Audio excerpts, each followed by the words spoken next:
Kita bersatu dalam doa. Bapa Sorgawi, kami memuji memuliakan nama-Mu di dalam Yesus Kristus Tuhan dan Juru Selamat kami.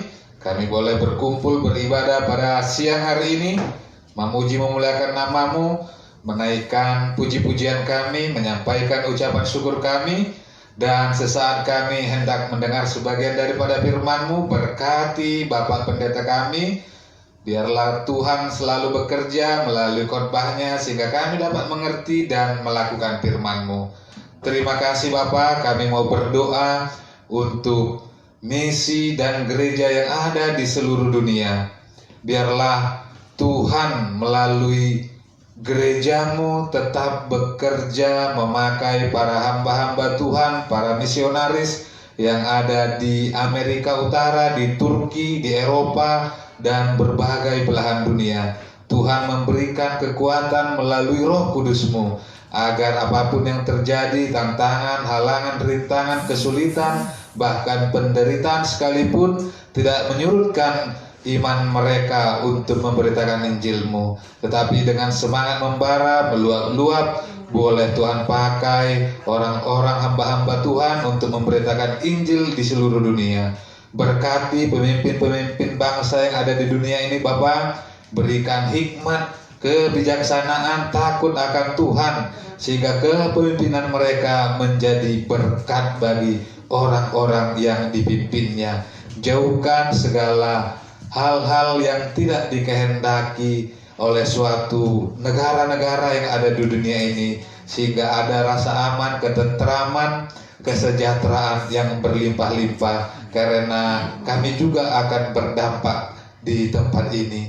Terima kasih Bapa, kami juga mau berdoa untuk gereja-gereja yang ada di Indonesia ini. Tuhan memberikan kekuatan, memberikan takut akan Engkau, sehingga pemimpin-pemimpin gereja yang ada di Indonesia ini tidak menyurutkan hatinya, tidak menyurutkan ketakutan mereka terhadap virus corona. Mereka boleh mengandalkan Tuhan sekalipun ada wabah. Melalui wabah itulah nama Tuhan dipermuliakan, kekuasaan Tuhan dinyatakan. Mampukan gereja-gereja-Mu, pemimpin-pemimpinnya Bapa, agar tetap setia melayani Engkau melalui jemaat yang telah Engkau anugerahkan kepada mereka, sehingga mereka tetap teguh berdiri melayani Engkau. Berkati juga Bapa gereja yang ada di Banjarmasin ini. Tuhan berikan kekuatan penghiburan, takut akan Tuhan, sehingga gereja-gereja juga boleh mengabarkan Injil, memberitakan firman-Mu, melayani sesama, menjadi terang bagi kemuliaan nama Tuhan. Banyak orang diberkati, banyak orang dipulihkan, banyak orang diselamatkan. Terima kasih Bapa, berkati Gereja GMI Immanuel Banjarmasin ini Tuhan, Engkau tambahkan dari minggu ke minggu, dari bulan ke bulan, jiwa-jiwa yang datang untuk dipulihkan, diselamatkan, diberkati. Kami yakin dan percaya ada rencana Tuhan bagi gereja Metodis di Banjarmasin ini. Berkati Bapak Pendeta kami, berkati Ibu, berkati Sosen. Tuhan berikan selalu damai, sejahtera, kekuatan dan penghiburan, sehingga tetap semakin berkarya melayani Engkau. Amin. Berkati juga Bapak Pendeta Erwin Daud. Tuhan berikan kesehatan, Tuhan berikan selalu di dalam hidupnya apa yang menjadi visi dan misi dari Tuhan, sehingga pelayanan di Meratus boleh semakin lagi mengembangkan sayapnya, memberkati banyak jiwa-jiwa. Berkati Ibu, berkati anak-anak, berkati anak angkat Bapak Erwin Daud. Tuhan pakai mereka menjadi keluarga yang memberkati banyak orang. Berkati pekerjaan tangan mereka Bapak. Engkau memberikan tingkap-tingkap di langit, membuka pintu-pintu berkat-Mu, sehingga semakin banyak orang diberkati melalui keluarga Bapak Pendeta Erwin Daud. Kami yakin dan percaya Engkau juga memberkati hamba-Mu Evangelis dan kasihan ipar Tuhan, buka pintu-pintu tingkap sorgawi-Mu sehingga terbuka pintu-pintu pelayanan untuk menjangkau jiwa-jiwa, untuk memberitakan firman-Mu. Berkati keluarga, berkati pekerjaan tangannya, usahanya. Tuhan mampukan untuk tetap bertahan, tetap setia dalam melayani Engkau sekalipun di tengah-tengah kesulitan, pergumulan dan penderitaan, sebab Engkau terlalu besar bagi kami sekalian. Terima kasih Bapa, Engkau memberkati jemaat-jemaat-Mu di tempat ini. Tuhan berkati pekerjaan tangan mereka, berkati usaha mereka, berkati rumah tangga mereka. Tumbuhkan selalu iman, rasa syukur di dalam kehidupan mereka, sehingga semakin berlimpah ucapan syukur, sehingga semakin banyak jiwa-jiwa datang bersekutu di tempat ini. Berkati pengurus jemaat Bapak Dr. Tampu Bolon, Tuhan berkati, berikan hikmat, kekuatan, penghiburan yang daripada Tuhan. Pakai selalu keluarga ini menjadi alat di tangan-Mu untuk memberkati banyak orang melalui kekayaan mereka. Kami yakin dan percaya ada berkat yang tercurah Tuhan mau sediakan melalui keluarga ini. Terima kasih Bapak, Engkau juga memberkati keluarga-keluarga korban Sriwijaya Air yang kemarin sore mengalami kecelakaan di Laut Jawa. Tuhan memberikan kekuatan dan penghiburan bagi keluarga-keluarga yang ditinggalkannya, sehingga mereka boleh mencari Tuhan, boleh mengandalkan Tuhan, boleh bersandar kepada Tuhan di tengah-tengah penderitaan mereka, di tengah-tengah kesedihan mereka, sehingga mereka tidak larut dalam kesedihan, tetapi mempunyai pengharapan bahwa sekalipun ada orang-orang yang telah meninggal di dalam pesawat itu, anak-anak-Mu, kami yakin dan percaya Tuhan telah menempatkan di Firdaus, sehingga keluarga-keluarga juga boleh mempunyai pengharapan bahwa hidup kekal hanya ada di dalam Tuhan Yesus Kristus.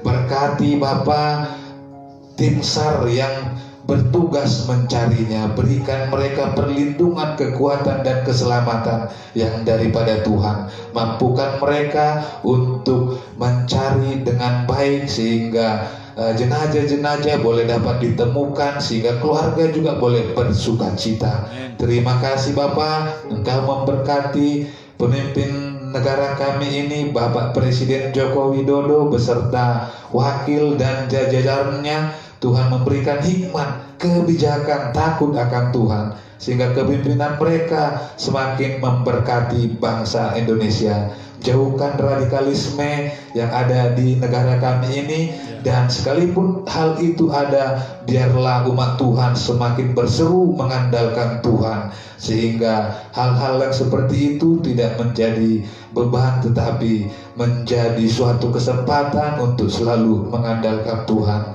Berkati juga Bapa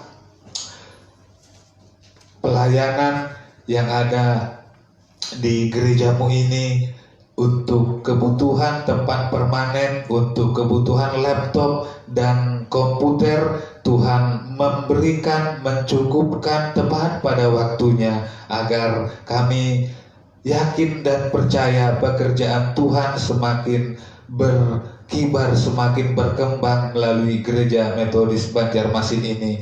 Tuhan buka hati-hati, pintu hati donatur untuk memberikan kasih mereka kepadamu melalui gerejamu ini. Kami yakin dan percaya Tuhan mampu membukakan dari utara, timur, dan selatan untuk memberkatinya. Terima kasih Bapa. Kami juga mau menyerahkan Ibu Rita Gawat, Ibu Sinta, Ibu Ewet. Tuhan berikan mereka kekuatan iman di hari tua mereka. Tuhan berikan mereka selalu penghiburan, sehingga selalu bersuka cita di dalam kehidupannya. Berkati saudara-saudara kami yang berasal dari Papua yang mengenyam studi pendidikan di tempat ini.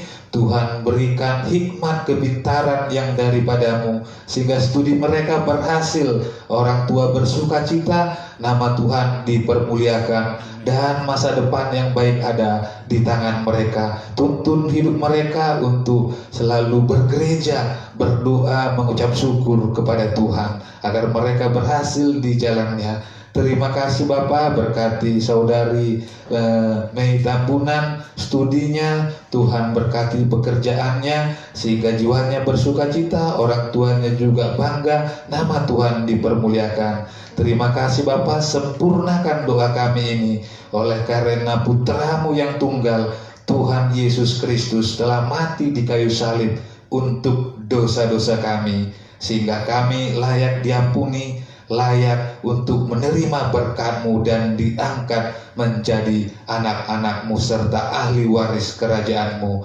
Terpuji nama-Mu, di dalam nama Bapa, Putra, dan Roh Kudus kami berdoa mengucap puji syukur. Kita yang percaya katakan amin.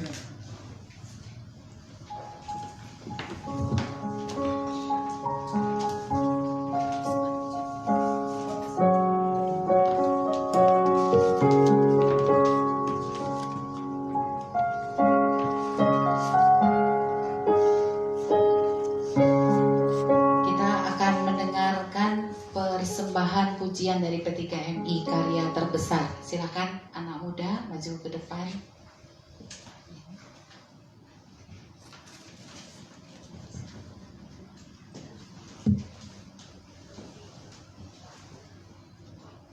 HP mungkin bisa.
Yohanes ikut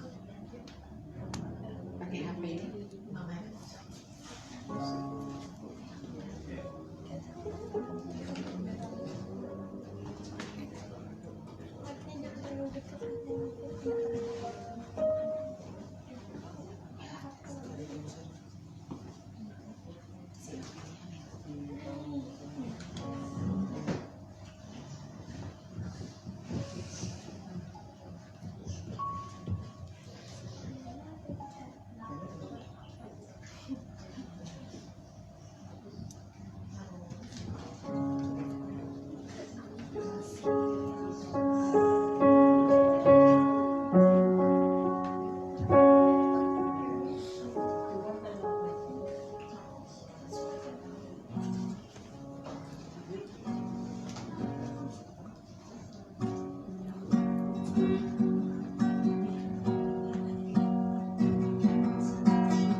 Terima kasih untuk persembahan pujiannya. Mereka sudah sungguh-sungguh berlatih minggu lalu usai ibadah ya. Terus dinantikan pelayanan pemuda-pemudi Metodis Indonesia ya. Lalu Leni kalau bisa juga ikut ya. Ya. Kita melayani Tuhan dengan suara ya. Sungguh indah bagi saya persembahan pujiannya. Tuhan memberkati. Kita akan mendengarkan firman Tuhan. Mari sambut firman-Nya dengan pujian Kala Ku Cari Damai. Bersama Dia, bersama firman-Nya kita bisa kuat ya. Dengan bangkit berdiri kita nyanyikan.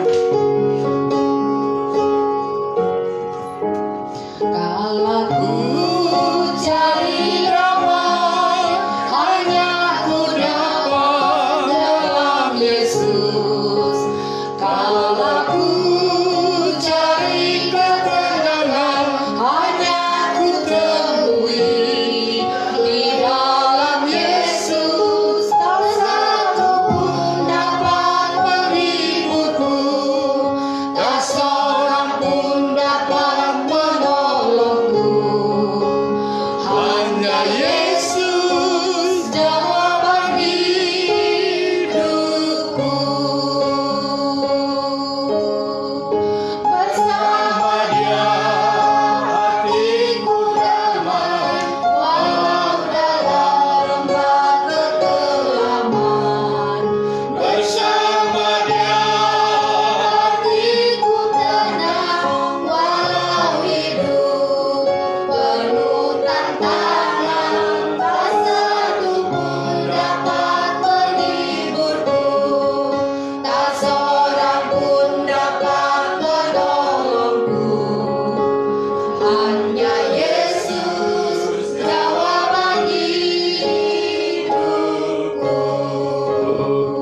Yesus jawaban hidupku.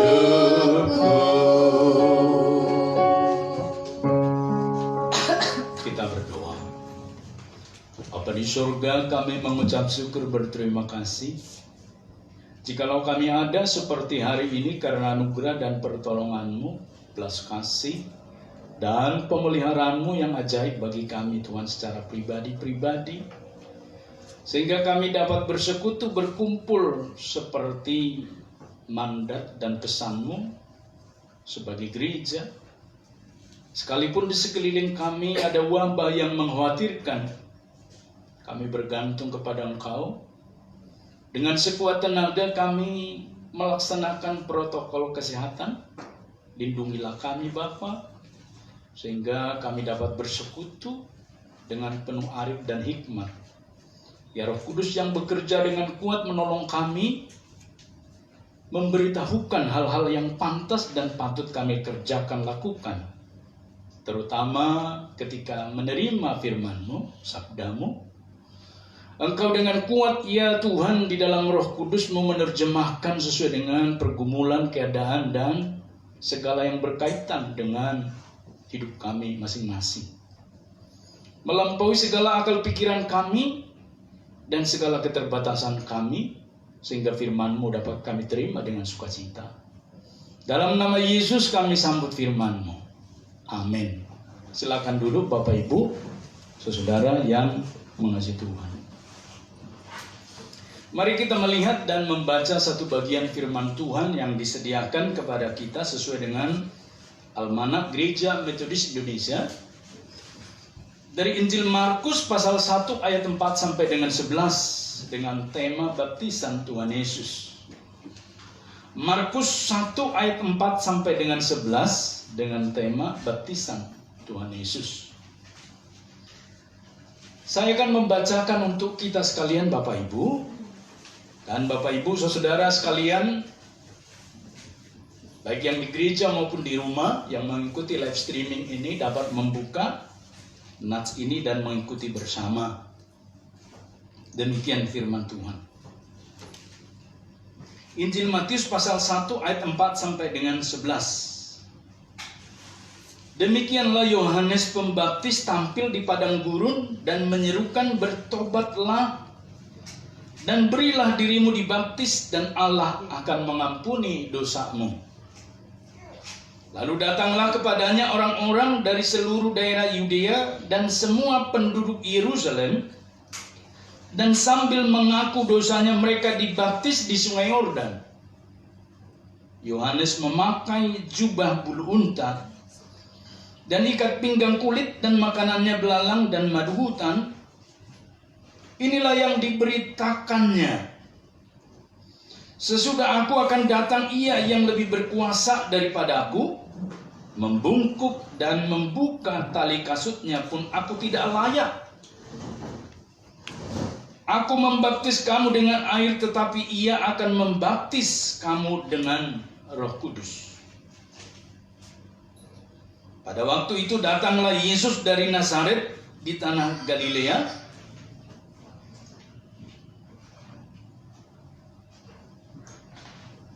Ia melihat langit terkoyak dan roh seperti burung merpati turun ke atasnya. Lalu terdengarlah suara dari sorga, engkaulah anakku yang kukasihi, kepadamulah aku berkenan. Pada waktu itu datanglah Yesus dari Nazaret di tanah Galilea, dan ia dibaptis di sungai Yordan oleh Yohanes. Kata dibaptis pada ayat 4 dan ayat 5 ditulis dengan kata baptisma. Tapi pada ayat yang ke-9 ditulis di sana bukan dengan kata baptisma, tapi dengan satu kata hebaptisde. Nah, kedua kata tersebut Bapak Ibu saudaraku mempunyai pengertian yang sama. Yaitu sama-sama menjelaskan tentang sesuatu yang diproklamasikan, dideklarasikan, diumumkan, satu hubungan yang kuat seseorang dengan Tuhan sebagai penguasa tunggal hidupnya. Bapak Ibu Saudaraku, itu mengilhami dan menginspirasi kita sampai dengan saat ini dalam tradisi gereja melaksanakan baptisan. Dan Bapak Ibu Saudaraku, ketika kita mengalami baptisan itu, pada waktu kita dibaptiskan, acap kali kita kurang paham memahami arti baptisan itu sendiri. Sehingga Bapak Ibu Saudaraku, seringkali orang berulang-ulang dibaptis, ya. Dan ada denominasi gereja tertentu mengklaim baptisan yang paling afdol itu adalah model seperti A. Misalnya mesti diselam. Tetapi ada juga klaim lain lagi yang menyatakan baptisan itu yang lebih afdol ada dipercik saja. Dan macam-macam Bapak Ibu klaim tentang baptisan ini. Dan kita semua sudah dibaptis tentunya Bapak Ibu. Tentunya Bapak Ibu, khotbah hari ini mengingatkan kita kembali bahwa Tuhan Yesus juga mengalami pembaptisan. Tuhan Yesus juga mengalami apa yang pernah kita alami, dan tentunya ada kuasa di dalamnya yang kita terima seperti apa yang telah dilakukan oleh Tuhan Yesus. Saya tidak tahu Bapak Ibu sampai tingkat seperti apa pemahaman kita tentang baptisan, sehingga ketika kita dibaptiskan itu atau sudah mengalami baptisan itu, kita memahami dengan satu keyakinan yang kuat, Tuhan memberikan satu fondasi di dalam baptisan dengan pengertian yang sama. Sebab dikatakan menjelaskan tentang sesuatu hubungan antara seseorang dengan Tuhannya sebagai penguasa tunggal hidupnya yang dideklarasikan, diproklamasikan melalui baptisan itu. Beberapa petunjuk Bapak Ibu Saudaraku memahami Injil Markus ini sebagai Injil yang tertua. Kita dapat memahami yang lain tidak dituliskan, tetapi pada bagian ini diproklamasikan. Ini menandakan bahwa baptisan itu dimulai oleh Yohanes Pembaptis. Tidak ada indikasi pada rabi-rabi yang lain membaptis, kecuali nanti oleh Tuhan Yesus. Oleh karena itu Bapak Ibu Saudaraku, mempelajari baptisan tadi, tentu ada perbedaan yang dimaksud ayat 4, 5, dan 9 tadi. Ya. Kata baptisma tadi di ayat 4 dan 5 itu ditujukan kepada orang-orang yang memerlukan satu tanda. Tanda pembersihan atau pembilasan. Ya, bilas, dari kata dasar bilas. Dalam hidupnya tentu atas dosa-dosanya sebagai pribadi. Itu pada ayat 4 dan 5. Ya, dikatakan Yohanes Pembaptis kan di sana. Demikianlah Yohanes Pembaptis tampil di padang gurun dan menyerukan, bertobatlah dan berilah dirimu dibaptis. Kita baca secara sederhana, berilah dirimu dibilas. Ya. Berilah dirimu dibersihkan. Bukan fisik yang dimaksud Bapak Ibu, tetapi dosa-dosa secara pribadi. Sebagai satu tanda. Jadi di dalamnya sudah tersirat satu makna, ada satu motif. Dia merindukan satu pembersihan, pembilasan atas dosa-dosanya, lalu ditandai dengan proklamasi itu, yaitu dibaptis.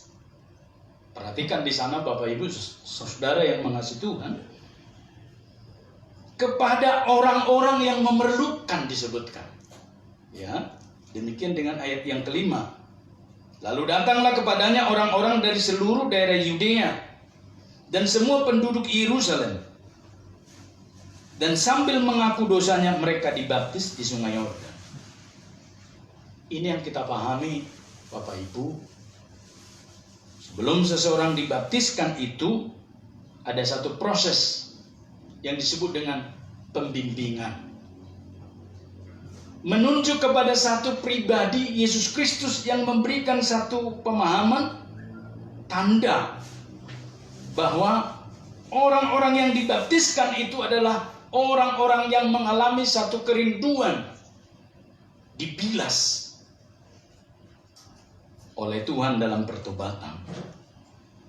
Nah, sebagai bagian penjelasan yang lain, pada ayat kelima itu Bapak Ibu, disebutkan atau diartikan juga sebagai inaugurasi atau perayaan kemenangan. Saya kasih contoh Bapak Ibu saudaraku. Pada waktu Indonesia pada tanggal 17 Agustus 1945 diproklamasikan kemerdekaannya melalui Soekarno-Hatta atau representasi bangsa Indonesia adalah dua orang itu. Pada saat itu telah berlaku dan berlangsung, telah berdiri satu Republik Indonesia. Walaupun dalam faktanya untuk mewujudkan Republik itu ada proses. Dan tidak ada daerah yang betul-betul takluk kepada pemerintahan Indonesia yang baru dibentuk pada saat itu. Tapi proses sedang berlangsung. Tapi proklamasi itu mengesahkan telah berdiri satu republik. Satu tanda yang menjelaskan kepada dunia sudah ada Indonesia secara legal. Jikalau Bapak Ibu saudaraku penjelasan itu saja memadai tentang kita di dalam kata proklamasi, konon lagi Bapak Ibu baptisan. Memang pada saat dibaptiskan itu Bapak Ibu tidak otomatis dia sudah kudus dan berdiri sebagai satu pribadi yang sungguh-sungguh kudus, suci adanya. Acap kali baru dibaptis, beberapa menit kemudian sudah juga kadang-kadang memikirkan perkara-perkara yang jorok. Tetapi itu tidak mematahkan deklarasi tadi bahwa dia telah mengalami satu persekutuan dengan Tuhan. Itulah yang disebut dengan inaugurasi. Satu perayaan. Oleh karena itu Bapak Ibu saudaraku yang mengasihi Tuhan, tanda kemenangan itu disebutkan di sana juga diperjelas oleh ayat 9 pada waktu Tuhan Yesus dibaptiskan. Perbedaannya jelas memang. Jikalau Tuhan Yesus dibaptis bukan karena dia berdosa, yang dilakukan oleh Tuhan Yesus adalah demonstrasi kemenangan atau perayaan kemenangan dalam tujuannya ke dunia. Sebab untuk mencapai tujuan kemenangannya ada banyak rintangan dari si iblis untuk mencoba menggagalkannya. Tapi pada waktu Yesus dibaptiskan oleh Yohanes, telah ternyata di sana proklamasi kemenangan. Artinya Yesus mengalahkan egonya sebagai Allah. Dan dia tunduk pada aturan di kekekalan yang menetapkan apa yang telah mereka rancang. Sebagai bagian daripada Allah Tritunggal. Dia berani taat kepada keputusannya. Berani mengikuti apa yang menjadi kesepakatan mereka di kekekalan itu. Dia tidak berontak dan melawan meremehkan Yohanes. Tetapi tunduk melalui sistem itu. Satu pemahaman Bapak Ibu saudaraku, bahwa Yesus telah mendemonstrasikan kemenangannya. Sebab untuk mencapai tujuan seperti tadi ada banyak rencana Tuhan Allah yang coba oleh iblis digagalkan. Itulah sebabnya Bapak Ibu pada tahap itu Tuhan telah melewati satu kemenangan. Tuhan Yesus dibaptis bukan sebagai tanda pertobatan dari dosa dan juga bukan tanda masuk ke dalam kerajaan Allah. Sebab Tuhan Yesus tidak berdosa dan dialah kerajaan Allah itu sendiri. Tetapi Tuhan Yesus melakukan baptisan sebagai satu perayaan kemenangan, yaitu mentaati kehendak Bapa atau mentaati kehendak atau keputusan mereka sendiri di kekekalan tentang apa yang harus dilakukan oleh Allah sendiri menyelamatkan manusia berdosa. Saya berpikir-pikir, Bapak Ibu saudaraku, bisa saja Tuhan merasa sesuatu yang bisa dilewati karena Dia adalah Tuhan. Tetapi Dia memilih taat, Bapak Ibu saudara. Ada dua hal yang terjadi pada saat pembaptisan Tuhan Yesus. Yang pertama, melalui Injil Matius kita menemukan motif baptisan itu sendiri. Apa motif baptisan Tuhan Yesus, Bapak Ibu? Sesuai dengan tema kita hari ini, baptisan Tuhan Yesus. Kita fokus melihat apa yang menjadi motif, alasan daripada Tuhan Yesus untuk dibaptiskan itu. Dan itu adalah rancangan atau blueprint daripada Allah di kekekalan kepada Tuhan Yesus yang kelihatan, yaitu menggenapkan seluruh kehendak Tuhan Allah. Di dalam Injil Matius pasal 3 ayat 13-15 disebutkan, maka datanglah Yesus dari Galilea ke Yordan kepada Yohanes untuk dibaptis olehnya. Kita sudah tahu siapa Yohanes Pembaptis ini, Bapak Ibu. Tetapi Yohanes mencegah dia. Katanya, akulah yang perlu dibaptis olehmu, Tuhan. Dan engkau yang datang kepadaku. Lalu Yesus menjawab kepada Yohanes tadi, biarlah hal itu terjadi karena demikianlah sepatutnya kita menggenapkan seluruh kehendak Allah. Dan Yohanes pun menuruti Tuhan Yesus. Kita menggenapkan seluruh kehendak Allah. Berarti motif pembaptisan itu, Bapak Ibu saudaraku, yang dialami oleh Tuhan Yesus menggenapi seluruh kehendak Tuhan Allah. Baptisan yang diterima oleh Tuhan Yesus adalah sarana ketaatan atas apa yang ditetapkan oleh Tuhan Allah sendiri dalam kekekalan sebagai Allah Tritunggal. Tuhan Yesus menaati cara sarana anugerah yang didesain oleh mereka sendiri. Dia tidak ingkar, Bapak Ibu. Dia juga tidak melenceng daripada tujuan itu. Berarti motif daripada pembaptisan itu adalah menggenapkan rencana Tuhan Allah. Berarti ini merupakan satu produk kerajaan Allah, produk daripada Tuhan Allah Tritunggal yang bisa kelihatan sampai dengan hari ini di tengah dunia. Dan tentunya kita bersyukur, Bapak Ibu. Itulah sebabnya dalam sejarah gereja nanti kita lihat sampai kemudian sesegera mungkin setiap orang dibawa kepada Kristus untuk dibaptiskan. Sebab memang pembaptisan itu di luar kerangka logika berpikir kita. Jikalau kita memahami keselamatan adalah sesuatu yang mempunyai andil di dalamnya, kita mempunyai pengaruh, maka bukan lagi disebut anugerah, bukan lagi kasih karunia, Bapak Ibu. Tetapi kita telah mempunyai andil di dalamnya melalui satu keterlibatan kita, saham kita, tanda petik, kita dapat memahaminya. Tetapi justru karena kita tidak memahami dan tidak mengerti, Allah memberikan anugerah itu kepada kita. Dan segala kuasa yang terjadi pada saat pembaptisan itu, kita memahami itulah sebagai anugerah, Bapak Ibu Saudaraku. Yang kedua, setelah selesai dibaptis dan tatkala Tuhan Yesus keluar dari sungai Yordan, Tuhan Allah memberikan satu pernyataan peneguhan.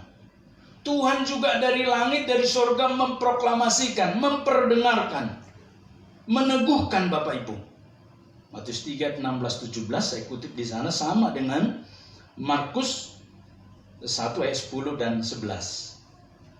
Sesudah dibaptis, Yesus segera keluar dari air dan pada waktu itu juga langit terbuka dan ia melihat Roh Allah turun seperti burung merpati turun ke atasnya. Lalu terdengarlah suara dari surga yang mengatakan, inilah anakku yang kukasihi, kepadanya lah aku berkenan. Ini merupakan satu bagian yang menjelaskan keberadaan Allah kita dengan 3 oknum itu jelas kelihatan. Maka otomatis Bapak Ibu, pandangan yang menyatakan Allah itu dikotomi, yang hanya Allah Yesus dan Allah Roh Kudus terpisah, pada bagian ini sudah patah pendapat itu. Ini yang benar.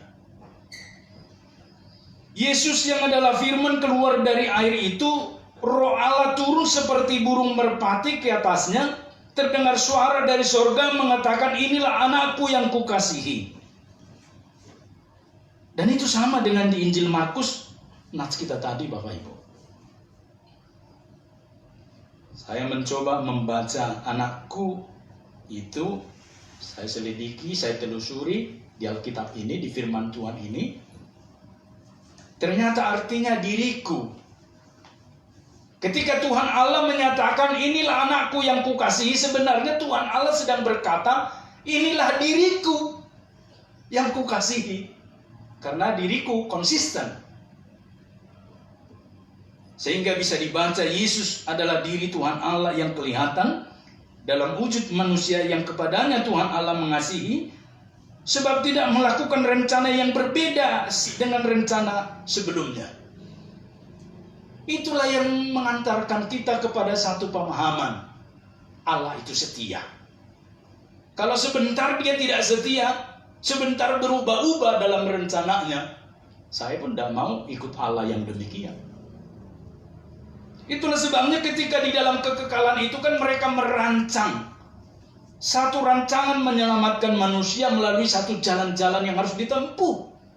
Pertama, turun menjadi manusia berdaging. Itu sudah sangat yang rendah sekali. Filipi 2 menyebutkan itu Bapak Ibu. Dan di dalam rencana itu tidak melenceng. Kan bisa saja Yesus melenceng sedikit ya. Sama seperti kita dalam perjalanan kemana kan kadang melenceng Bapak Ibu. Tidak direncanakan misalnya mampir di warung A, bisa kita mampir. Tapi pada bagian ini kelihatan sekali Allah itu konsisten. Melalui pembaptisan ini kita mengerti hari ini Bapak Ibu saudara yang mengasihi Tuhan, bahwa anakku artinya diriku, sehingga Tuhan Yesus itu menyatakan bahwa aku ini adalah pribadi atau Allah yang konsisten, berbeda dengan dewa-dewi yang lain yang pernah engkau kenal. Dikasihi dan berkenan pada ayat 16 dan 17 di dalam Injil Matius 3 tadi. Sebab Yesus Kristus adalah Tuhan. Ketika menjadi berdaging menjadi manusia, tetap taat pada rancangannya sebelumnya. Ini sesuatu yang menarik Bapak Ibu. Saya bangga punya Allah yang seperti itu. Dalam kealahannya pemilik alam semesta ini, Dia hanya berkata kalau menurut perjanjian lama, kata Ibrani yang dituliskan, dia hanya berkata dabar, jadi. Sebab Tuhan bisa menjadikan dari yang tidak ada menjadi ada. Tetapi dia memilih rencana-rencana yang sudah mereka tetapkan itu melalui sesuatu rencana yang sangat sederhana. Perhatikan Bapak Ibu yang kita rayakan pada Natal kemarin. Dia memilih bangsa Israel. Itu harus diproses dulu menjadi bangsa. Tidak ujuk-ujuk ada bangsa Yahudi. Melalui memanggil Abraham dari Ur Kasdim. Sampai kemudian nanti menjadi 12 suku melalui Yakub. Sampai kemudian nanti beranak pinak. Sampai nanti kemudian mereka menjadi banyak. Musim kelaparan pindah ke Mesir. Di Mesir itu disediakan penyelamat yang bernama Musa. Dan seterusnya Bapak Ibu saudaraku, satu rentang benang merah yang panjang sekali. Itu memakan waktu ribuan tahun Bapak Ibu. Tapi Allah setia. Menubuatkannya melalui nabi-nabi. Bahwa manusia akan diselamatkan. Bahwa manusia akan mengalami pemulihan. Dan bahwa manusia yang percaya kepadanya akan mengalami pemulihan ciptaan. Dan itu artinya kita melihat di sini Allah kita itu melewati satu rancangan yang sangat sederhana. Masuk kepada keluarga Yahudi. Kenapa dia tidak masuk melalui bangsa Tiongkok, bangsa China, Bapak Ibu, yang sudah pada waktu itu maju peradabannya? Kenapa dia memilih Yahudi? Dalam Yahudi dia memilih keluarga Yusuf yang sangat sederhana. Kenapa tidak memilih kaisar, raja, supaya bisa di istana lahirnya? Dalam keadaan seperti itu, darurat sekali Bapak Ibu, lahir yang tidak ada penginapan. Taruh di palungan, dibungkus dengan lampin. Semiskin-miskinnya kita Bapak Ibu, tidak ada orang yang lahir dibungkus dengan lampin. Kata lampin ini bahasa Indonesia yang lama. Itu adalah kain sobek-sobek, kain yang sudah usang, kain yang sudah lama, Bapak Ibu. Memang tingkat kebersihannya ya, tapi konotasinya jelek. Tapi itu dipakai untuk sebagai tempat menerima bayi Yesus. Bukankah ini sangat sederhana Bapak Ibu? Dalam hidupnya Tuhan Yesus juga mengalami satu masa yang disebut dengan kesulitan. Karena Yusuf adalah tukang kayu. Oleh karena itu, ada dua hal yang menjadi poin di sini yang patut kita perhatikan. Baptisan itu memiliki dua arti, seperti yang didemonstrasikan oleh Tuhan Yesus, yaitu sebagai tanda lahir baru. Jadi mereka-mereka ternyata yang dibaptis itu lahir baru. Pasti muncul pertanyaan karena kita manusia selalu pengen tahu. Pak Pendeta, bagaimana dengan mereka yang bayi dibaptiskan tidak mengerti? Seperti Timotius kemarin, 2 Timotius ya, 1 Timotius, 1 Timotius, 1 Nabi Turbulus, 1 Sianiper dibaptis di tempat ini. Hei Timotius, apa maksud baptisan yang kau terima? Ditanya Pak Sianipar dan Inang kepada anaknya. Ngerti nggak Timotius? Ngomong pun tidak bisa. Tetapi Bapak Ibu saudaraku, terjawab pertanyaan-pertanyaan yang amburadul tersebut. Ternyata mereka yang dibaptiskan itu lahir baru, sekalipun pengertian rasio dan nalar kita tidak sampai ke sana. Sebab ternyata iman itu mengalahkan pengetahuan kita, karena disebutkan di sana itu merupakan satu perjanjian dengan apa yang telah dialami oleh Tuhan Yesus. Jadi ketika kita ternyata dibaptiskan, itu juga sama, terhisap namanya seperti baptisan Tuhan Yesus. Ketika kita juga nanti mati Bapak Ibu, terhisap dengan kematian Tuhan Yesus. Dan juga ketika Tuhan Yesus bangkit, terhisap dengan kebangkitan kita. Kata terhisap itu artinya ikut menyeluruh di dalamnya. Dan juga dikatakan di sini sebagai selain tanda lahir baru, juga sebagai tanda seseorang masuk dalam kerajaannya melalui perayaan. Jadi Bapak Ibu saudaraku, kalau ada hari-hari ini yang mempersoal-soalkan tata cara baptisan, dia bertemu dan berhadapan dengan firman Tuhan. Sosok Yesus yang dibaptiskan tidak menjelaskan tata cara yang harus ditempuh, tetapi menjelaskan esensi apa yang terjadi dengan baptisan itu. Ketika Yesus keluar dari air itu, Bapak Ibu menarik. Tidak disebutkan Yesus pada waktu masuk ke dalam air itu dengan cara diguyur pakai gayung, atau dicemplungkan oleh Yohanes Pembaptis, atau dibalikkan dengan cara diguyur-guyur pakai tangan. Tidak dijelaskan Bapak Ibu. Tetapi dijelaskan di sana ketika keluar dari air. Jadi ada kemungkinan Bapak Ibu, Ini tafsiran. Sebab di Sungai Yordan yang mana pada waktu itu pembaptisan Tuhan Yesus? Sebab di beberapa tempat Sungai Yordan itu dangkal. Hanya selutut orang-orang Timur Tengah. Berarti hampir selutut kita juga, Bapak Ibu. Kan tidak bisa berenang begitu.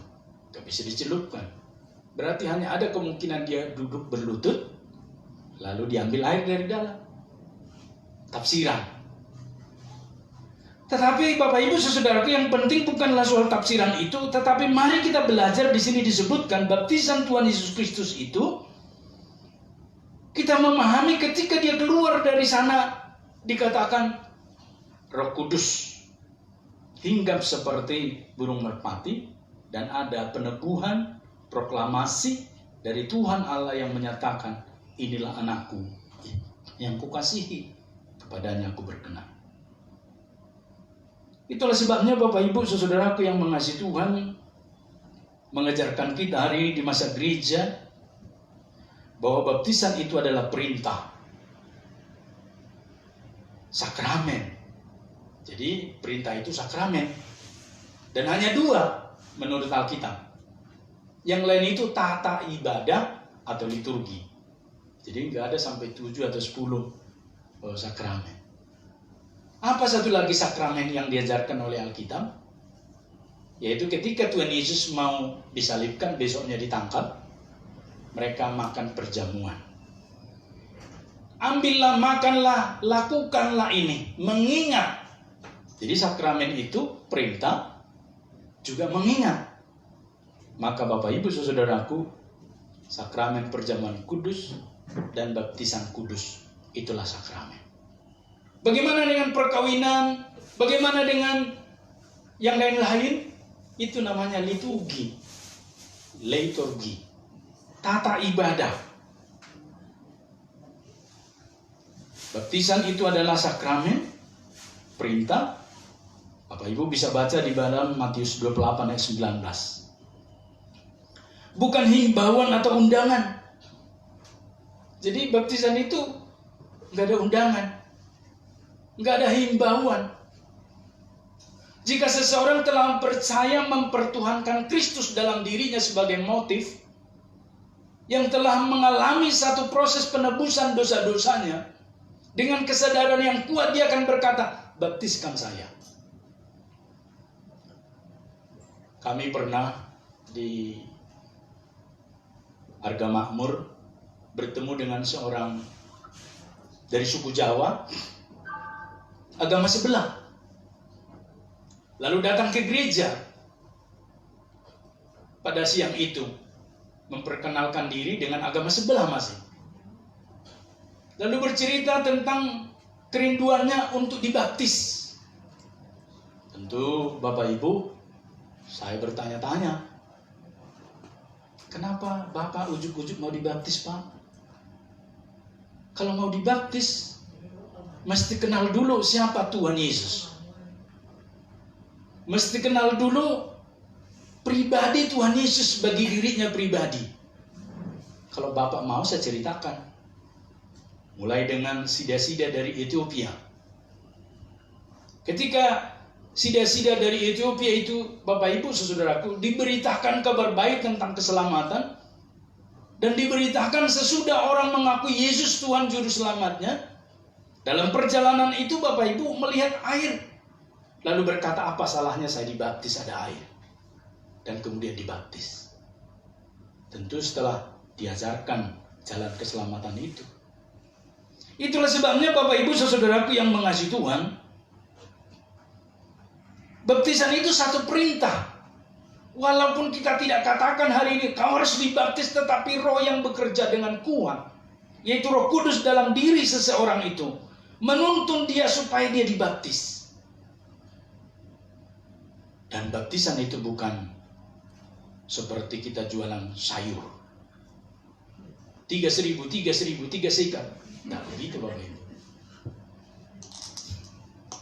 Tetapi itu dikerjakan oleh oknum Allah Tritunggal yang bernama Roh Kudus, mendorong orang datang kepada sarana anugerah supaya dia dibaptiskan Bapak Ibu. Amin Bapak Ibu. Saya mengerti baptisan saya waktu kecil, waktu masih bayi itu, ketika saya dalam proses hidup saya di sekolah minggu, sampai kemudian saya mengikrarkan kembali pengakuan saya ketika saya sidik. Makanya Bapak Ibu kita mengerti hari ini metodenya. Anak-anak yang telah dibaptiskan di dalam kekurang kepengertiannya, dia tidak mengerti itu karena dia belum mempunyai nalar yang kuat. Maka proses itulah yang menuntun dia nanti suatu saat berikrar dengan pengakuan imannya. Maka Bapak Ibu, mereka yang masih bayi-bayi itu dibawa tanggung jawab orang tua, dibimbing sampai kemudian nanti mereka belajar katekisasi sidik. Tetapi bagi mereka yang sudah dewasa dibaptiskan tidak perlu lagi, itu sudah menjadi sidik sekaligus baginya Bapak Ibu. Oleh karena itu Bapak Ibu saudaraku yang mengasihi Tuhan, kembali kepada metode tadi kita tidak usah mempersoal-soalkan. Jadi kalau ada hari ini orang mempersoal-soalkan tentang metode baptisan, berarti dia kurang minat mempelajari Alkitab pada bagian yang lain. Yang kedua, baptisan itu tidak menyelamatkan. Oh, ternyata begitu. Ada bukti Bapak Ibu, Alkitab. Jadi jangan mengejar baptisannya, melainkan motif dari baptisan itu sendiri, yaitu pertobatan yang menyelamatkan. Kita bisa membandingkan dengan seorang yang disalibkan bersama dengan Tuhan Yesus yang mendapat kepastian keselamatan tanpa sarana baptisan air. Di mana itu Bapak Ibu? Lukas 23 ayat 41 sampai 43. Disebutkan di sana, seorang dari penjahat yang digantung itu menghujat dia. Jadi waktu itu Tuhan Yesus dan dua penjahat digantung, disalibkan.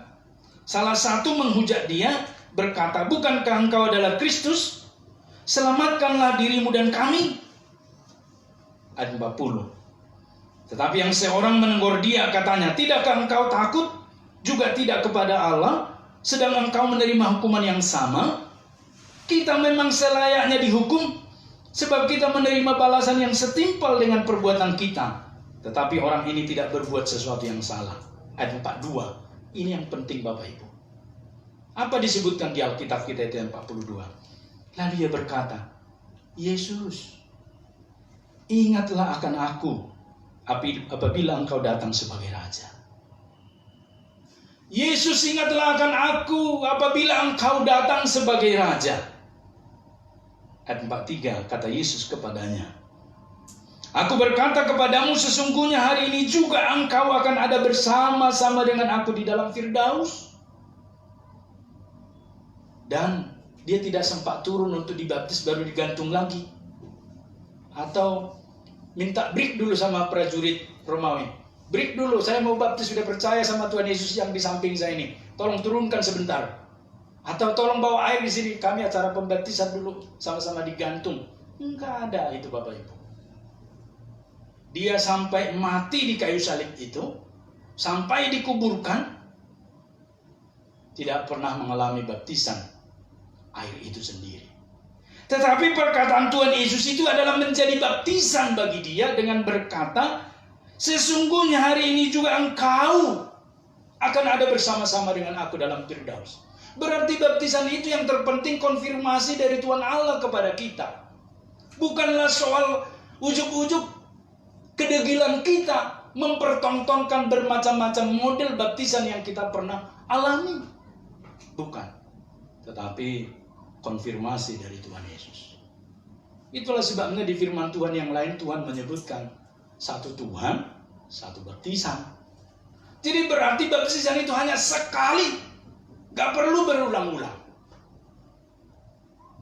Maka di gereja Metodis menerima baptisan dari gereja Katolik. Menerima baptisan dari gereja Harismatik. Demikian seterusnya. Asal sudah dibaptis, hanya ditanya, "Kau dibaptis dengan formula seperti apa?" Kalau dia di dalam nama Allah Bapa, Anak, dan Roh Kudus sah. Itulah kuasanya. Itulah formulanya. Tidak ada yang lain. Maka Bapak Ibu saudaraku, baptisan itu seperti tadi disebut tidak menyelamatkan, ya. Tetapi motif itulah yang menyelamatkan ketika berjumpa dengan firman, terjadi rekonsiliasi, mengaku Yesus sebagai Tuhan dan Juru Selamatnya pribadi. Kalau seseorang diselamatkan, maka seisi rumahnya juga akan diselamatkan. Ini dampak lain dari baptisan. Kisah 16 ayat 31, kepala penjara Filipi percaya kepada Tuhan Yesus, baru kemudian diajarkan jalan keselamatan oleh Paulus dan Silas. Kemudian dibaptis. Ia dan seisi rumahnya berarti selamat. Itu artinya Bapak Ibu saudaraku yang mengasihi Tuhan, kalau ada di dalam lingkungan keluarga kita, sanak saudara kita yang belum dibaptis, perhatikan di sana bagian ini. Akan menjalar sampai ke sana. Asal kita mau mempraktekkan seperti yang dipraktekkan oleh Paulus dan Silas, mengajar jalan keselamatan kepada mereka. Dan yang ketiga, Bapak Ibu saudaraku, dikatakan di sini baptisan itu menggunakan sarana air dengan formula seperti tadi. Ada Yesus, ada Roh Kudus, dan ada Allah Bapa. Dan baptisan itu sekali untuk selama-lamanya. Firman Tuhan mengajarkan satu baptisan. Itulah sebabnya di gereja Metodis beberapa pendeta ada yang bermacam-macam baptisannya. Dulu dia dari karismatik, gereja Betel ya, Pentakosta, ada beberapa pendeta Metodis. Dia tidak dibaptis lagi ketika mau ditabis pendeta. Kau sudah dibaptis? Sudah. Dulu dengan syarat diselam. Oke. Yang tidak boleh itu yang tidak dibaptis. Bapak Ibu saudaraku, mari kita belajar di tengah pandemik ini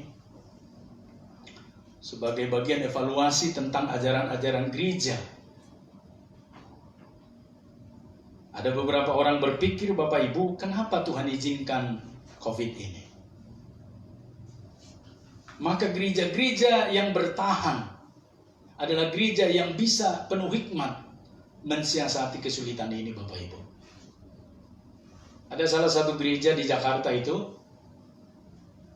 karena saking takutnya, karena pendetanya ada yang kena waktu itu ya, bulan-bulan Mei, tutup. Dan sampai sekarang mereka seperti trauma dan tutup. Sehingga Bapak Ibu saudaraku, dia tidak tahu kemana jemaat ini semua. Karena pendetanya kan sudah meninggal.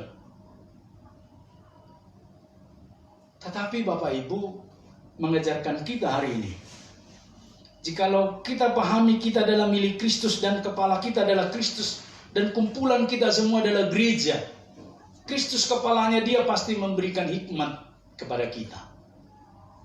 Dan saya pribadi selalu memberi kalimat belas kasih. Kalau kita ada seperti hari ini Bapak Ibu, karena belas kasihan Tuhan. Bukan siapa-siapa.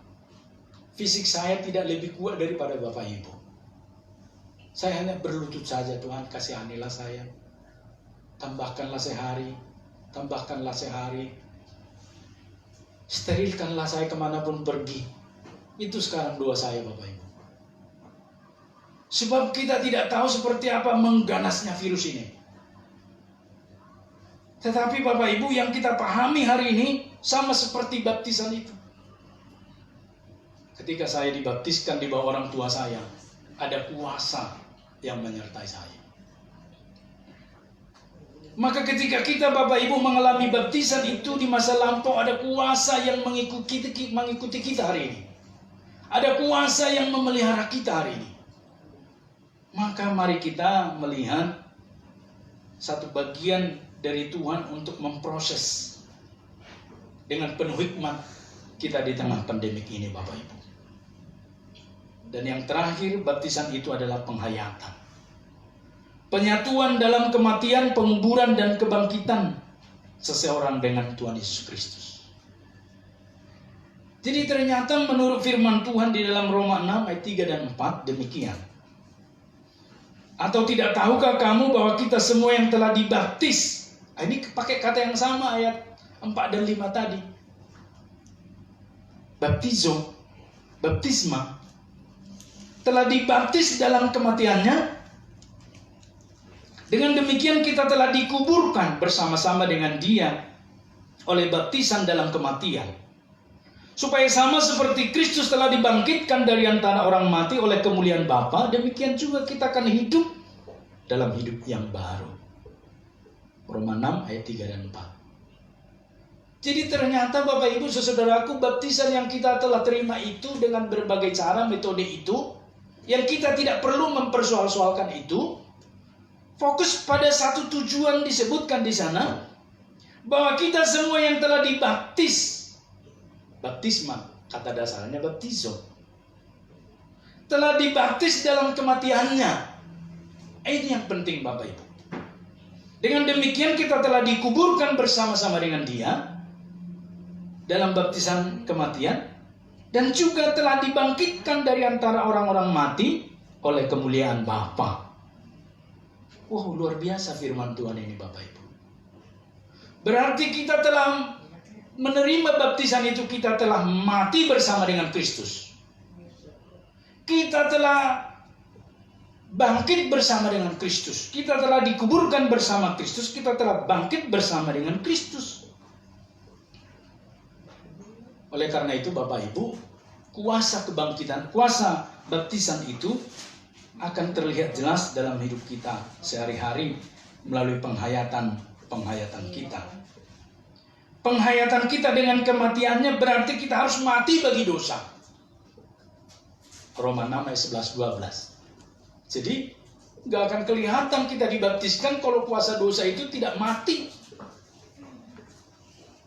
Demikianlah hendaknya kamu memandangnya, bahwa kamu telah mati bagi dosa, tetapi kamu hidup bagi Allah dalam Kristus Yesus. Sebab itu hendaklah dosa jangan berkuasa lagi di dalam tubuhmu yang fana, supaya kamu jangan lagi menuruti keinginannya. Mati atas dosa. Kalau kita terbiasa misalnya memikir-mikirkan yang jahat, harus matikan. Kalau kita suka gosip, berhenti. Ya, gosip digosok-gosok biar sip kan. Matikan. Kalau suka kita mengata-ngatai orang, matikan. Ya. Kalau suka kita misalnya ribut, matikan. Juga penghayatan penyatuan di dalam penguburan Kristus. Dikatakan, saya kutip di dalam ayat 6 ya, Roma 6. Karena kita tahu bahwa manusia lama kita telah turut disalibkan supaya tubuh dosa kita hilang kuasanya, agar jangan kita menghambakan diri lagi kepada dosa. Tahu artinya Bapak Ibu? Seseorang yang belum dibaptis mengetahui mencuri itu belum tentu dosa. Dia akan pikirkan untuk kebaikan orang lain, dia boleh dong mencuri. Makanya ada demi kebaikan, kejahatan untuk kebaikan, kata mereka. Tapi bagi Kristus tidak boleh. Tapi bagi kita yang di dalam Kristus, kita memahami Bapak Ibu Saudaraku, bahwa segala sesuatu itu yang tidak berkenan kepada Tuhan itu adalah dosa. Manusia lama kita telah turut disalibkan supaya tubuh dosa kita hilang kuasanya, agar jangan kita menghambakan diri lagi kepada dosa. Ada potensi diberikan Tuhan kepada kita setelah di dalam Kristus melalui proklamasi baptisan. Tahu ada kuasa, ada kemauan dan kemampuan untuk tidak mengerjakan dosa. Tetapi bagi mereka yang tidak di dalam Kristus, mereka tidak tahu dan mereka menyenangi melakukan itu. Tapi bagi yang di dalam Kristus, sekarang terbuka dan tahu. Tinggal lagi dia mau lakukan apa tidak. Ini merupakan suatu pernyataan yang luar biasa kepada kita. Oleh karena itu Bapak Ibu, saudaraku yang mengasihi Tuhan, yang terakhir ini tentang kebangkitan Kristus. Sebab jika kita telah menjadi satu dengan apa yang sama dengan kematiannya, dalam iman kan kita sama dengan kematian Kristus. Melalui baptisan itu kita juga akan menjadi satu dengan apa yang sama dengan kebangkitannya. Dan terakhir Bapak Ibu, ini benar-benar terakhir. Dari tadi ada 3 kali terakhir, kok belum terakhir-terakhir. Bapak Ibu pikir lama sekali Bapak Pendeta ini, gitu kan. Saya juga begitu Bapak Ibu waktu jadi jemaat sebelum pendeta ya.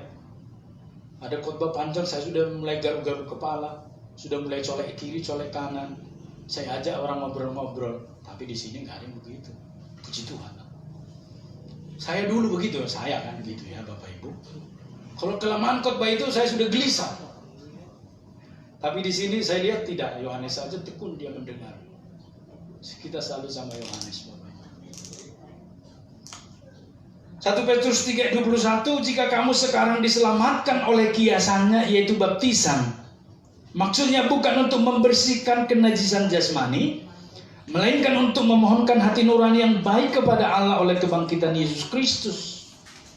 Jadi Bapak Ibu, ketika kita dibaptiskan itu bukan disebutkan membersihkan najis jasmani, tetapi memohonkan hati nurani yang baik kepada Allah oleh kebangkitan Yesus Kristus.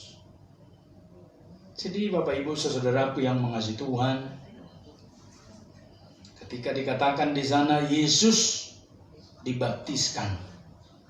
Lalu di dalam penulisan firman Tuhan ini, masuk ayat 12, Yesus langsung dicobai. Maka saya juga berasumsi Bapak Ibu secara positif. Ketika kita mengalami pencobaan-pencobaan, ketika kita mengalami kesulitan, penderitaan, masalah-masalah, itu bagian dari peneguhan baptisan yang kita terima Bapak Ibu.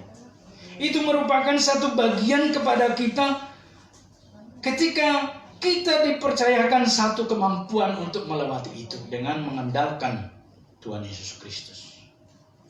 Maka baptis tadi dikatakan baptisma dari kata dasar baptizo yang artinya sah dan bilas. Disahkan, dibilas. Terus menerus dan terjadi dalam hidup kita sampai hari ini. Deklarasi atau proklamasinya kita terima dulu. Bapak Ibu yang tahu kapan itu, dan saya. Tetapi kuasanya sampai hari ini. Memang ini tidak menyelamatkan, jadi jangan semata-mata orang berkata, kau dibaptislah supaya masuk surga. Enggak begitu jalan ceritanya. Alkitab tidak menjelaskan begitu. Tetapi Bapak Ibu, kuasa yang kita terima itu dibilas, disahkan itu terus menerus terjadi. Suatu ketika saya memutuskan mau pengusaha Grab di Jakarta tahun 2017, Bapak Ibu, gini-gini pendeta udah pernah saya memutuskan mau jadi pengusaha. Saya mau menanggalkan jubah kependetaan saya. Maksud saya, ketika saya mempertimbangkan maksud ini, seperti Yusuf juga mempertimbangkan maksudnya, Tuhan bekerja dengan cara ajaib. Yang hanya tinggal teken mobil-mobil Grab itu jadi. Kan kita sudah siapkan DP-nya. Sudah dibuat kontraknya. Agennya sudah datang ke rumah. Berkasnya sudah siap. Besok datang teken. Mobilnya datang. Jadi pengusaha Grab. Sudah kita pilih mobil-mobilnya yang irit bensin. Oh, Xenia. Oh ini. Tinggal teken Bapak Ibu. Tapi sorenya kami pergi keluar makan ke pecel lele. Pimpinan GMI dari Medan menelpon saya. Bishop Darwis Manurung. Pendeta, di mana? Di Keranggan Pak Bishop. Ngapain kau di Keranggan? Ya, saya sedang persiapan untuk ini. Ada sesuatu usaha yang baru. Saya nggak bilang mau buka Grab. Nggak bisa. Usaha apa? Nggak bisa. Ini balik ke Medan. Saya tempatkan. Katanya. Bapak Ibu, apakah saya menyatakan tidak? Saya menyatakan siapa bisa. Tapi sampai di rumah saya pikir-pikir bagaimana besok. Akhirnya kita telepon. Tidak jadi. Jadilah. Tidak jadi pengusaha Grab Bapak Ibu.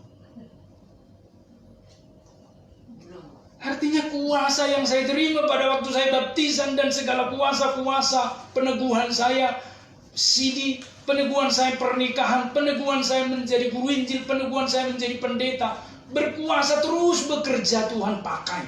Maka saya tidak melenceng dari panggilan itu. Amin Bapak Ibu. Maka demikian dengan iman kita tidak mungkin pernah gugur di tengah jalan. Karena Tuhan selalu memimpin kita. Sekalipun di sekitar kita banyak tawaran. Kau ikut inilah. Saya sedia. Nanti saya carikan jodoh untukmu. Asal kau ikut dia. Hanya 2 kalimat saja. 2 kalimat syahadat katanya. Ada banyak orang seperti itu oleh Bapak Ibu. Tetapi kalau kita mengalami disahkan Tuhan dan dibilas, di washing, dibilas seperti mesin cuci, wash, dibilas terus menerus oleh kuasa yang bekerja dengan kuat itu, kita nggak pernah punya kesempatan melenceng dari jalan Tuhan. Amin Bapak Ibu. Tidak akan pernah kita bisa melenceng dari iman kita yang sesungguhnya. Beberapa jam kemarin saya lihat di Facebook ada seseorang mengenakan apa namanya itu? Mukena. Apa namanya di sini? Jadi dia membuat, saya nggak tahu apakah berseluruh atau tidak. Seorang Kristen ini memakai jilbab gitulah ceritanya. Jadi saya tidak tanggapi karena saya punya keyakinan orang yang di dalam Kristus nggak mungkin melenceng. Orang yang telah dibaptiskan tidak mungkin terpanggil pada kuasa-kuasa lain Bapak Ibu.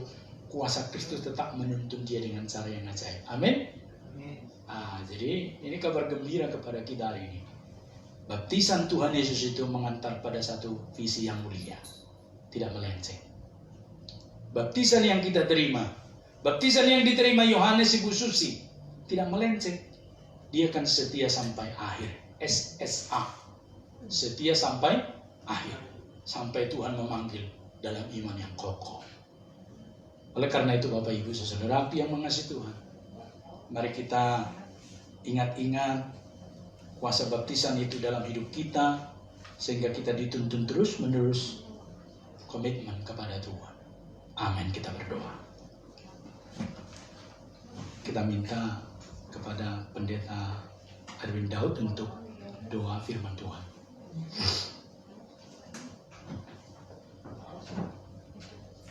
Bapa di surga, kami mengucap syukur dan berterima kasih kalau pada pagi ini kami boleh dicerahkan dengan pemahaman tentang baptisan.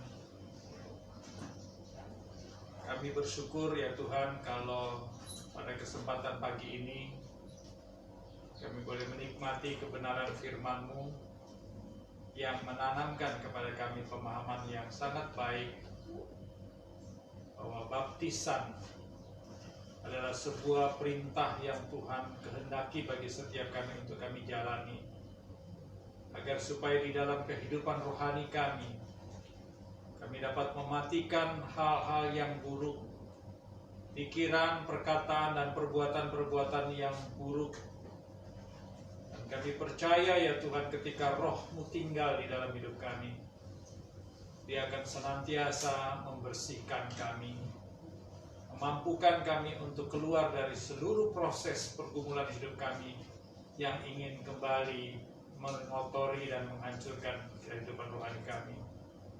Kami bersyukur Bapa di surga kalau kami pada saat-saat ini telah menjadi bagian dari tubuh Kristus, di mana kuasa Tuhan terus bekerja bagi kami, supaya kami semakin hari semakin dipulihkan, semakin hari boleh semakin dibilas, dibersihkan, agar supaya pada saatnya nanti ketika Tuhan mengizinkan kami kembali ke rumah Bapa, kami boleh menjadi pribadi yang disempurnakan. Amin. Terpujilah nama-Mu Tuhan Yesus untuk kebenaran ini, dan berkati hamba-Mu Pendeta James Damanik yang sudah menyampaikannya. Berkati pelayanannya dan keluarganya ya Tuhan. Di dalam nama Yesus Kristus kami berdoa dan bersyukur. Amin. Amin.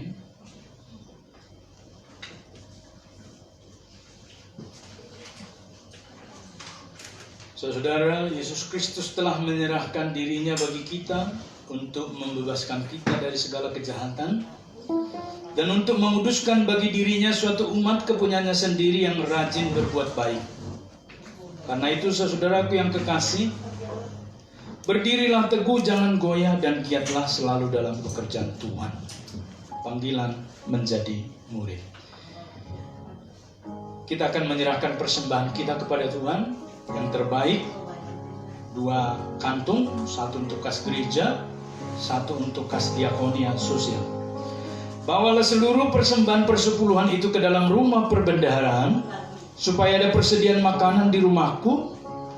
Dan ujilah aku firman Tuhan semesta alam, apakah aku tidak membukakan bagimu tingkap-tingkap langit dan mencurahkan berkat kepadamu sampai berkelimpahan. Kita menyerahkan persembahan kita.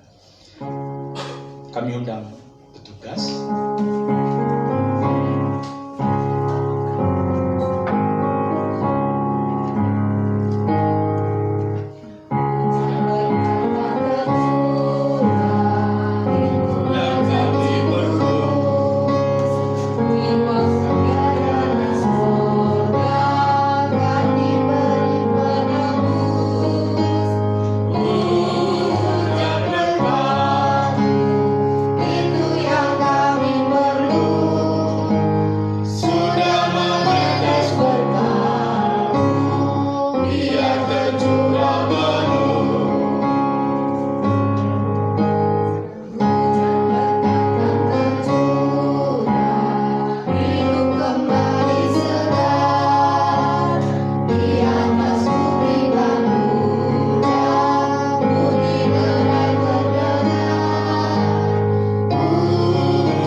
Persembahan yang kami kumpulkan saat ini, kami menyerahkan persembahan ini sebab Engkau telah terlebih dahulu memberkati kami, mencurahkan berkat berkelimpahan atas kami, sehingga kami tidak kekurangan, dan kami menyerahkan yang terbaik bagimu.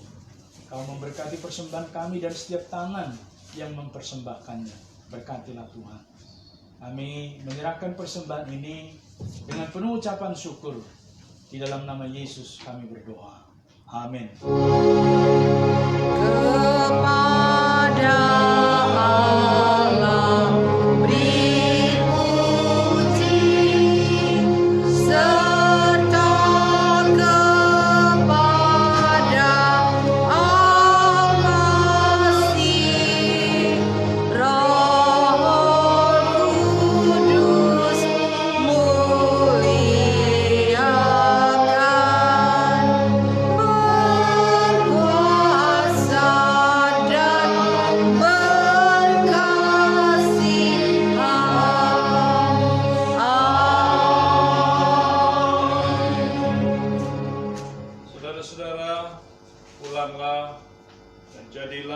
bersaksi di tengah-tengah kehidupan kita masing-masing. Terimalah berkat-Nya. Kasih karunia dari Allah Bapa, Putra dan Roh Kudus senantiasa menyertai, menguatkan dan menghiburkan kita dari sekarang sampai Maranatha Tuhan Yesus datang yang kedua kalinya. Amin.